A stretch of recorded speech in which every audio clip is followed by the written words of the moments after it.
Hello, hello bestie! Bienvenue dans ton show préféré, The Afternoon Tea with Your Girl, Andrea Auré. Aujourd'hui, let's have a special tea time together. Je t'en dirai pas plus. Va te prendre quelque chose à boire, va te prendre quelque chose à manger, puis on se rejoint tout de suite. Générique!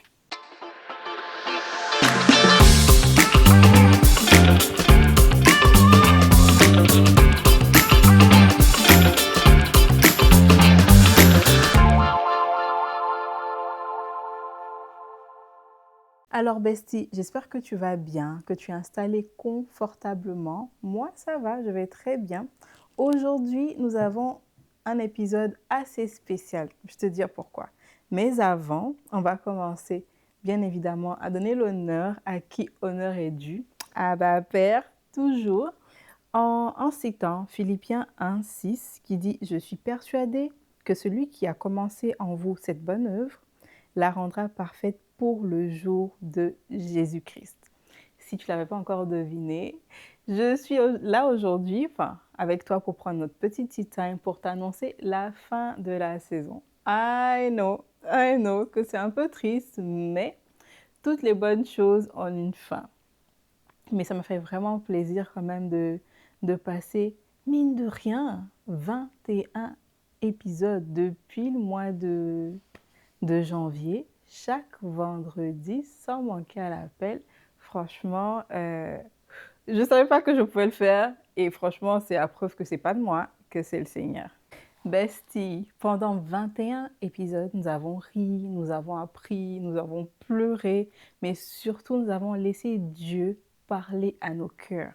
Et avant de prendre cette petite pause, j'aimerais quand même qu'on puisse regarder en arrière et remercier Dieu pour ce qu'il a déjà accompli. Ce n'est surtout pas la fin, mais pour moi, c'est comme le début d'une nouvelle aventure. La fin d'une aventure et le début d'une autre. C'est le moment de prendre une pause aussi, le repos, le sabbat, et de se reposer et surtout de revenir en pleine forme. Tu sais, pour moi, le verset de Philippiens 1,16, c'est un magnifique rappel et qui va vraiment bien avec le thème d'aujourd'hui, ce petit au revoir, où Paul écrit qu'il est convaincu que Dieu lui-même qui a commencé l'œuvre va s'assurer de l'achever. Et moi, ça me fait penser à, tu sais, même si on n'est pas là exactement où on veut être, même si on n'est pas, on a commencé tout ensemble en janvier et nous sommes dans la période de juillet, quand même à la moitié, un peu plus de la moitié de l'année, et même si on n'est pas exactement là où on s'était promis d'être, le Seigneur n'a pas terminé son œuvre. Nous sommes toujours une œuvre en processus. Notre croissance spirituelle ne s'arrête pas. Notre développement intellectuel, physique, moral, sentimental, à tous les niveaux, n'a pas terminé, car le Seigneur n'a pas fini avec nous. Il dit bien que celui-là même qui a commencé l'œuvre va s'assurer de la terminer. Et c'est aussi pour moi un moment de nous encourager, de ne pas s'arrêter là. Même si on fait une pause, même si on se retire un peu, le Seigneur n'a pas fini avec nous. On se rappelle aussi que chaque larme, chaque victoire, chaque échec, c'est quand même un pas en avant pour notre processus, pour notre victoire finale. C'est une pierre à l'édifice que le Seigneur nous donne pour bâtir la meilleure version de nous-mêmes. On se rappelle la meilleure version de nous-mêmes. On n'est pas en compétition avec qui que ce soit, on est seulement en compétition avec la nous d'hier.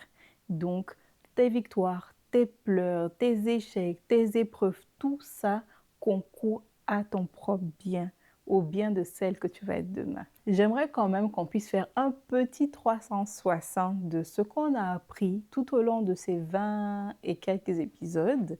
Et puis voilà, faire un petit résumé. Tout a commencé par une invitation. Une invitation à prendre le thé avec mes besties. Ouais, aussi simplement que ça.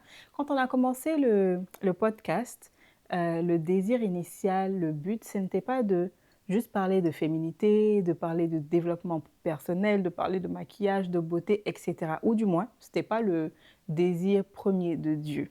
Donc, le désir de Dieu, c'était plus de reconnecter la femme avec son appel, la femme avec son développement personnel. Il tournait autour d'une question existentielle, vraiment, l'identité de la femme chrétienne. Voilà. C'était vraiment ça le fardeau de Dieu. L'identité de la femme chrétienne dans sa féminité, dans sa beauté, dans son développement personnel, mais la femme, son intérieur, ce qu'elle vit, ce qu'elle ressent, sa façon de se reposer, de manger, de parler, de se tenir, d'être propre sur elle-même, de sentir bon, enfin, la femme, en gros, la femme selon le cœur de Dieu. Comment devenir la femme que Dieu nous appelle à être? Très, très, très rapidement, on a compris que la femme que Dieu nous appelle à être ne se retrouve pas en face du miroir ou dans une, je sais pas, dans une salle d'essayage de vêtements, de maquillage et tout, mais plutôt cette femme-là, on la retrouve à genoux, auprès de Dieu, en train de chercher sa face. On a compris aussi que la femme que Dieu nous appelle à être n'est pas dans la perfection, mais vraiment dans le développement progressif. Dieu ne cherche pas la perfection, il ne cherche pas que tu sois parfaite. Dieu veut simplement que tu sois disponible et à l'écoute à sa volonté. Donc ça, c'était le premier plan. Ensuite, on a parlé d'identité.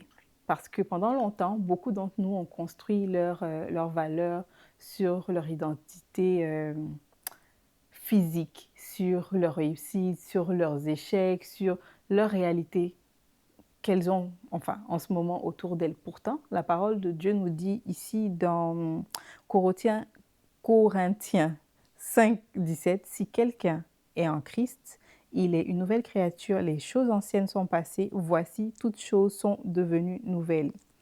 Ce sont des promesses vraiment extraordinaires. On voit là que le Seigneur ne nous identifie pas avec ce que nous on voit de nos propres yeux, mais il a une promesse, il a des promesses sur chacune d'entre nous qui voit clairement et c'est par ce nom-là qu'il nous appelle. Alors on n'est pas défini par ce qu'on voit, par ce qu'on gagne, par ce qu'on pense être, mais vraiment par le nom par lequel le Seigneur nous appelle. Cela signifie aussi que nous ne sommes plus définis par nos blessures, nous ne sommes plus définis par nos erreurs, nous sommes définis par celui qui nous a créés. Point barre. Donc ça, vraiment, c'est tout ce qu'on a développé dans le chapitre identité. Et il était quand même long, mais très important. Donc si tu ne l'as pas encore écouté, que c'est la première fois que tu m'entends, je t'invite à aller réécouter depuis le début. Franchement, on a laissé de très, très, très belles pépites sur YouTube. Aussi, nous avons parlé d'un sujet qui semble presque révolutionnaire dans notre société, le repos. Oui, parce que nous sommes dans une ère, dans une société où il faut être constamment occupé. Et pourtant, le Seigneur nous dit ici dans Matthieu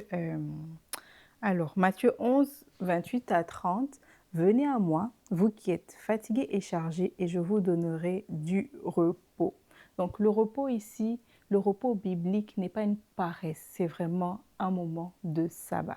Je t'invite aussi à aller réécouter toute la capsule sur le repos. Pépite, je te promets, franchement, hein, c'est pas parce que c'est moi qui l'ai fait, hein, mais c'est très très bien. Bien évidemment, parce que c'est votre go, Andrea, nous avons parlé de beauté, de féminité, de maquillage, mais aussi on a compris qu'il n'y avait rien de mal à se faire belle, à se pouponner, à prendre soin de soi. Mais, il ne faut pas que cette beauté-là, que ces apparences-là ou que ces artifices-là deviennent notre identité.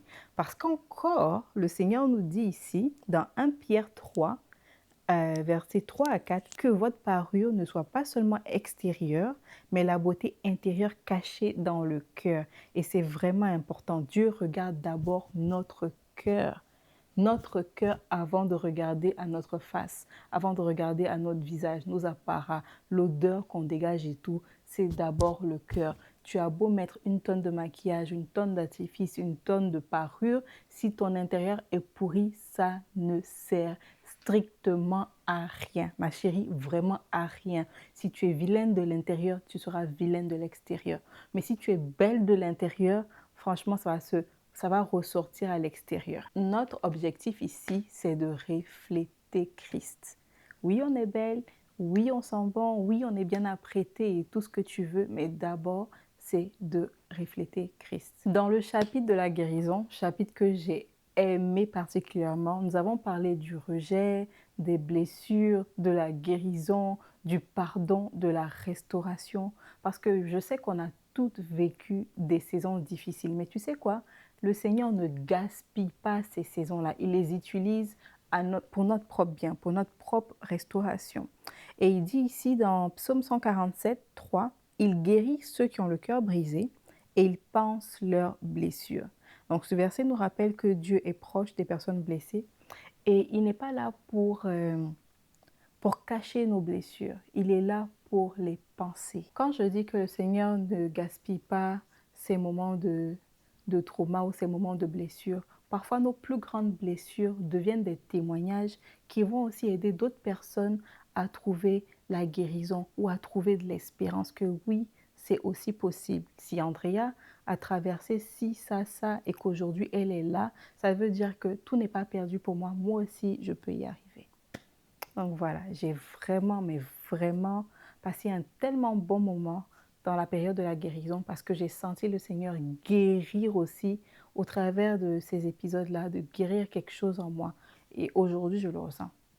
Physiquement, mentalement, spirituellement, je le ressens. On a aussi parlé de devenir, becoming her. Et si je devais résumer toute cette première saison en une seule phrase, je te dirais que le Seigneur est plus intéressé à la femme que tu deviens qu'à l'image que tu projettes. Est-ce que tu veux que je répète? Alors, le Seigneur est plus intéressé à la femme que tu deviens qu'à l'image que tu projettes. Chaque épisode nous a rappelé que la véritable transformation commence à l'intérieur. Dans Romains 12, 2 qui nous dit « Soyez continuellement transformés par le renouvellement de votre esprit. » Donc, une fois que l'esprit est renouvelé, une fois que le mindset est renouvelé, notre façon de servir est renouvelée, notre façon d'aimer, notre façon de parler, notre façon de nous tenir, notre façon de vivre même en général est drastiquement transformée. Tu viens au Seigneur tel que tu es, mais une fois qu'il t'impacte, toute ta vie, on ne te demande même pas pardon, toute ta vie est transformée. Bon, bestie, avant de terminer, moi, j'ai quelques petites questions quand même pour toi. J'aimerais vraiment savoir quel épisode t'a plus marqué. N'hésite pas à me l'écrire en commentaire. Je suis vraiment curieuse de savoir quel épisode, quel thème t'a le plus parlé et quel verset tu as envie de garder dans ton cœur.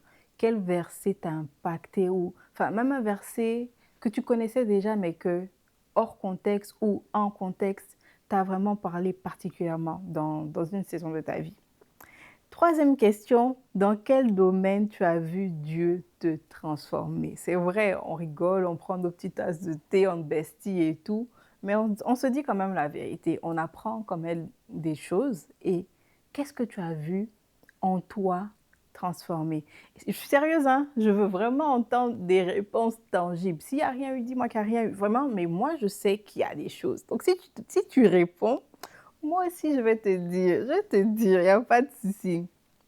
Et puis, en dernier, quelle est la prochaine étape que Dieu te demande de franchir? Moi, je peux te dire déjà, la prochaine étape pour moi, c'est de blossom, c'est de fleurir, c'est d'oser. Parce que oui, j'ai franchi, j'ai obéi. Maintenant, oser aller à une étape supérieure. On se dira des nouvelles pour la prochaine saison. J'espère vraiment et je prie vraiment que je vais encore sortir de ma zone de confort, faire de nouvelles choses. En tout cas, Saint-Esprit, je compte sur toi pour ça. Même si le podcast prend une petite pause, votre marche avec le Seigneur, elle continue toujours. Donc, petite recommandation, je vous invite à continuer à lire vos Bibles, de continuer à prier, de vous reposer. Oui, j'insiste, le repos, de prendre soin de vous, de profiter de vos familles, de prendre soin de votre mental, de travailler à devenir vraiment des personnes meilleures chaque jour et surtout continuer à fleurir même quand personne ne vous regarde. Parce qu'en général, les belles plantes, les belles fleurs prennent racine quand les saisons sont silencieuses, quand personne ne regarde, c'est là qu'on s'enracine le mieux. Donc, prenez ce temps pour vous ressourcer et puis revenir plus forte que jamais. Merci, merci, merci, merci d'avoir partagé cette première saison avec moi. Merci de m'avoir accueilli dans vos maisons, dans vos voitures, dans vos cuisines, parce que oui, on a bien mangé ensemble. Merci. Vraiment, merci pour vos messages, merci pour vos encouragements, merci de m'apprécier, merci de m'adopter, merci de m'aimer. Et ma prière, c'est vraiment que chaque épisode vous ait rapproché de Jésus.